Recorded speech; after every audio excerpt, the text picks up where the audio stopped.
இது விக்கிறது இல்ல, டைப்ரைட்டர் சொன்னேன். விக்கிற பொருள் அந்த பக்கம் இருக்கு.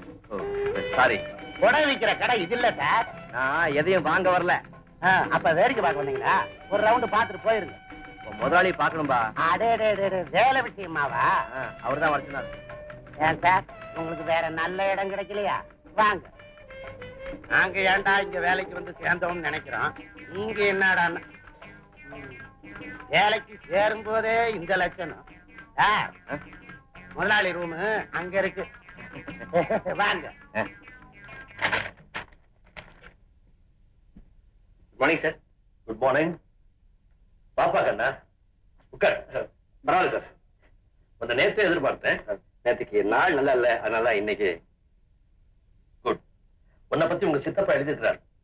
உனக்கு இருக்கிற வசதிக்கு நீ வேலை பார்க்கணுன்ற அவசியமே இல்லையே. உழைச்சி வாழணுங்கிற கொள்கையுடையவனா.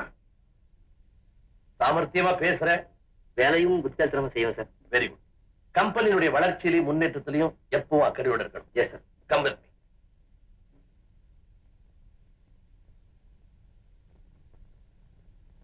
இவர் தான் கண்ண புதிய மேனேஜர். இவர் அப்துல் கரீம், ரொம்ப நேர்மையான பையன், தொழிலாளர் தலைவர்.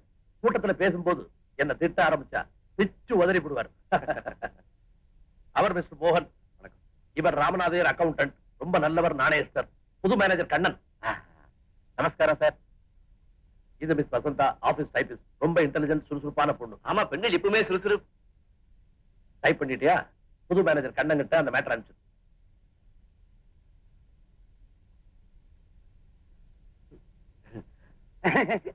கண்ணா, இனிமே தான் உன்னுடைய ரூம். என்னடா ஆடுது கண்ண மாதிரி முடிச்சிட்டு இருக்கிற? ஃபைல்லாம் கொண்டு போய் புது மேனேஜர் ரூம்ல வை. கைய கால முறிச்சு கூறப்பட்டுருவேன். ஏங்க அவரை போட்டு இப்படி எடுத்துக்கிட்டு வர்றீங்க? இந்தடி நீ எப்படி பேசுறது? பயமுறை. உட்காருடா. நிர்மலா, ஒரு முக்கியமான கல்யாண வேலையா அவசரமா போய்கிட்டு இருக்கேன். உன் புருஷன் விட மாட்டேங்கிறான். நீயாவது கொஞ்சம் சொல்லப்படாது? ஏங்க இந்த வீட்டுல அவர் வார்த்தைக்கு மறு வார்த்தை உண்டா? பாவங்க, அவர் குழப்ப ஏன் கெடுக்குறீங்க? விட்டுருங்க. பேசாதடி. ஏண்டி நிக்கிற? போய் காப்பி கொண்டு வா. இன்னைக்கு இவன் என் கூட காப்பி சாப்பிட்டு தான் போறான். ஆபீஸ்ல வேலை செய்தவராச்சே, ஒரு கப் காப்பி கொடுக்கலான்னு நினைச்சா. பரிசு காலி தானே? கொண்டு போன பணத்தையெல்லாம் சீட்டாடத்துல தோத்தாச்சா? உனக்கு ஜோசியம் தெரியுமாமா? வாய் மாறுங்க. நீங்க யாரையாவது எடுத்துட்டு வரும்போது எனக்கு தெரியுமே ஏதோ பண்ணிட்டு வந்துட்டீங்கன்னு. தப்பு பண்ணிட வேண்டியது, யாராவது எடுத்துட்டு வந்துட வேண்டியது. ஏன்னா நான் 4 பேருக்கு மத்தியில எதிர்த்து பேச மாட்டேங்கிற தைரியம். உன் பேச்சுக்கு பயந்துதானமா நான் கிளப்புக்கே போறேன். ரொம்பத்தான் பயந்தவர். பயந்தவர் அந்த பணம் வச்சு சீட்டாடுவீங்களா? நிர்மலா, நான் ஆபீஸ்ல ஓயாம உழைச்சுக்கிட்டு இருந்தேன். இப்ப ரிட்டையர் ஆகி வீட்டுல உட்கார்ந்து இருக்கிறது எவ்வளவு கஷ்டம்னு உனக்கு. அதுக்கு தான் சொல்றது, வீட்டுல 2 சின்ன ஜெர்சிங்க இருக்கணும்னு. நமக்கு ஏதுமா அந்த பாக்கியம் இனிமே? ஐயோ, வெக்கமல்ல. வயசுக்கு வந்து பொண்ணு வேலைக்கு போறாளே, அவளுக்கு ஒரு கல்யாணத்தை பண்ணி பாக்கணும்னு சொன்னா. ஓ, இந்த ஐடியாவிலையா? கல்யாண பேச்சு எடுத்தா தான் உன் மக தட்டி கழிக்கிறாள. வேலைக்கு போறவ அவன் மனசுல என்ன இருக்கும் அதையும் தெரிஞ்சுக்கிட்டு. நிறுத்தி. என் பொண்ணுக்கு என்னடி 10 மாசத்து தங்கம். ஜாக்கிரதை. என்னப்பா பேசிட்டு இருக்கீங்க? அவருக்கு அப்பாவா இருக்கிறது பிடிக்கலையா, தாத்தா ஆகணுங்கிறாரு. என்னம்மா சொல்ற? உனக்கு நல்ல மாப்பிள்ளையா பார்த்து வச்சுக்காராம், சீக்கிரம் கல்யாணம் பண்ணணுமா. அப்பா உங்க இஷ்டமா, என்ன கேட்க வேண்டாமா? அதேதான் நினைச்சு. ஏமா, உன் மனசுல யாரையாவது நினைச்சிருக்கியா? அதையாவது சொல்லு. அந்த பையனே பார்த்து முடிச்சு வைப்பாரு. யார பத்தி நான் நினைக்கல. வேலைக்கு போறவளாச்சே, அவன் மனசுல காதல் கதல் ஏதாவது இருக்குமோ சந்தேகம் வந்துருச்சு இருக்கு. நிர்மலா, நிர்மலா நிர்மலா சொல்றதையும் சொல்லிவிட்டு நான் அப்பவே சொன்னேன்டி, என் பொண்ணு என்ன மாதிரியே 10 மாசம் தங்கம்னு. நீ சொன்ன. அப்பா என்ன பத்தி இப்படி எல்லாம் நினைச்சிட்டு இருக்கீங்க? போங்கப்பா.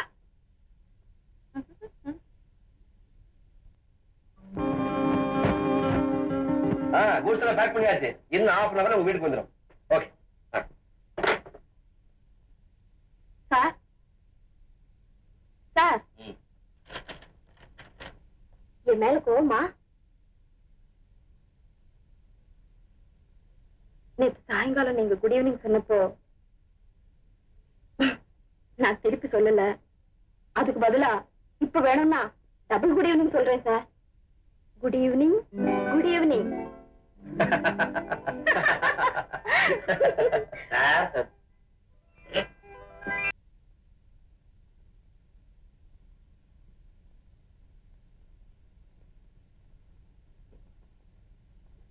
பகவான் மறுபிறப்புன்னு சொல்றாங்களே, அதுல உனக்கு நம்பிக்கை இருக்கா? நம்புறேன் சார். அவன் செய்யற நல்லது கெட்டதுக்கு அடுத்த பிறகு எடுத்து அனுபவிச்சிருக்கிறாங்க. அப்போ இப்படி பாத்ரூம் எல்லாம் எடுத்து வாடகைக்கு விடுறாங்களே, அவங்களுக்கு என்ன பிறகு கிடைக்கும்? இந்த விஷயத்துல பகவானுக்கே டவுட். வீட்டை பாரு, இந்த வீட்டுக்கு 200 ரூபாய் வாடகை. மனுஷனுக்கு என்ன பேராசை. வீட்டுல ஆணி அடிக்க கூடாது. ஏப்பா, நீ இந்த வீட்டுக்கு அட்வான்ஸ் கொடுக்கும் போது நான் சொன்ன கண்டிஷன்ஸ் 2 மாசம் அட்வான்ஸ், 1ஆம் தேதி வாடகை, ரசீது கிடையாது, வீட்டுக்கு யாரும் வரக்கூடாது, போகக்கூடாது, பார்க்கக்கூடாது, பேசக்கூடாது. அதோட இந்த கண்டிஷன் சேர்த்துப்போம். இதே வழியாத்தான் திரும்பி போகணும், அதே வழியாத்தான் சுத்திக்கிட்டு வரணும். அந்த பக்கம் இந்த பக்கம் திரும்பி பார்க்கவே கூடாது. அதிகாலையில 3 மணிக்கே எழுந்து குளிச்சிடணும், இல்ல 10 மணிக்கு மேலதான் குளிக்கணும். அடக்க உடக்கமா நடந்துக்கணும், சத்தம் போடவே கூடாது. என் மகளுக்கு இதெல்லாம் பிடிக்காது. ஏன்னா அவ பெரிய ஐயா, அவங்க தங்கமானவங்களாச்ச. அது உனக்கு எப்படி தெரியும்? நீங்க தங்கமானவர், உங்க மகளாச்ச. ரொம்ப நல்லவா. என் மகன்னா மகதான். வீடு சௌரியமா இருக்க? பட்டணத்துல இந்த மாதிரி வீடே கிடைக்காது சார். வாடகை ரொம்ப குறைச்சது. பணம் கிடக்குது, அது கழுத, அது வரும் போகும். இந்த வீடை ஒரு சொந்த வீடாவே நினைச்சுக்க. ரொம்ப சந்தோஷம். ஆமா, அம்மா எப்ப வராங்க? அம்மாவா? ஆமா சார், உங்க அம்மா சார், உங்களை பெத்த அம்மா சார். கிராமத்துல அறுவடை நேரம், அதையெல்லாம் முடிச்சு 4 கிழமையும் பார்த்தானே சார் வருவாங்க. சரி சரி, அடிச்சுக்கோங்க. என்ன, என் மகன் வயசு பொண்ணு, கல்யாணம் ஆகா, பக்கத்து முறை இருக்கிறான். ரொம்ப ரொம்ப சந்தோஷம். என்னடா அது நாடகம்? என்ன சார் நீங்க கல்யாணம் ஆகாத கட்ட பிரம்மச்சாரி யார் சார் வீடு தரையிறா? யோசனை பண்ணு. பகவானுக்கு பட்டான ஒரு ஐடியா. அம்மா இருக்கிறாங்கன்னு அடிச்சு விட்டாரு, அட்வான்ஸ் வாங்கிட்டாரு. அட பாவி, இப்ப நான் அம்மா எங்கடா போவேன்? அவங்க இறந்து போய் எத்தனையோ வருஷம் ஆச்சே. அம்மா வருவாங்கன்னு ஒரு 6 மாசம் அட்ஜஸ்ட் பண்ணுங்க, அப்புறம் சின்னம்மா வந்துருவாங்க.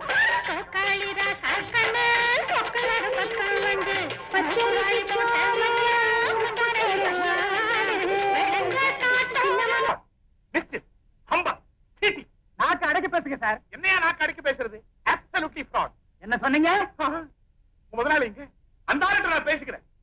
நீங்க தான் முதலாளியா? வியாபாரமா இல்ல சூதாட்டமா? சுத்தம் ஃப்ராடுவே. Yes fraud. Cheating. Yes seating.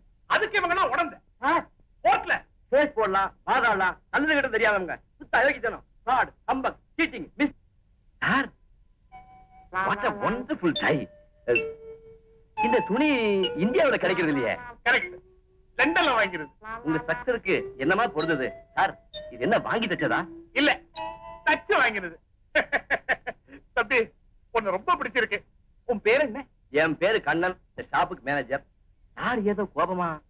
பழைய ரேடியோ புது ரேடியோன்னு சொல்லிருப்பாங்க சார். ஐயோ, நீங்க எல்லாம் வாங்கலாமா சார்? உமாவதி, அந்த பூயை எடுத்துட்டு வா. சார், இந்த மாதிரி செட்டு 3 தான் மெட்ராஸ்க்கு வந்தது. ஒண்ணு ஆட்டுக்கார அலமேல வீட்டுல இருக்கு, நம்ம மயிலு 16 வயசு அங்க இருக்கு.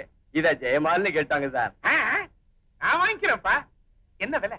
just 2000 rupees. கேஷ் பில் போடு. 1750 ரூபான்னு சொல்லி. ஐயோ, இது ஸ்பெஷல். பகவான், இத பேக் பண்ணி சார் கார்ல வச்சிரு. Thank you very much. சரியான பைத்தியம்.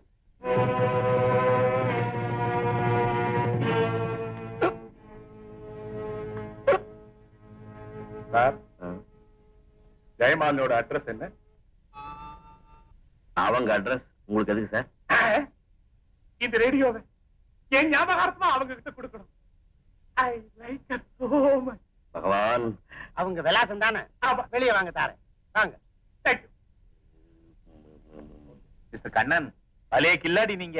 1500 ரூபாய் ரேடியோவை 2000 ரூபாய்க்கு வித்துட்டீங்களே. அதுதான் பிசினஸ் டாக்டிக். முதல்ல கஸ்டமர்ஸ் கிட்ட சாதுரியமா பேசி வியாபாரத்தை பெருக்க பழகிக்கணும். நீங்க கேட்கிற இன்கிரிமெண்ட், போனஸ் எல்லாம் தானா உங்க பாக்கெட்ல வந்துடும். அதனால நாளையில இருந்து எல்லாரும் காலையில 8 மணிக்கே ஆபீஸ் வந்துடணும். சார், லேபர் ஆக்ட் படி காலையில 9 மணிக்கு தான் சார் கடை திறக்கணும். நான் ஒரு பெரிய குடும்பஸ்தம்பா. நீங்க வரீங்களோ இல்லையோ, நான் தினம் காலையில 8 மணிக்கே ஆபீஸ் வந்துட போறேன். மிஸ்டர் கண்ணன், எஸ், இன்னைக்கு சம்பள தேதி. பேங்க் டைம் ஆயிடுச்சுல, இதை புறப்பட்டு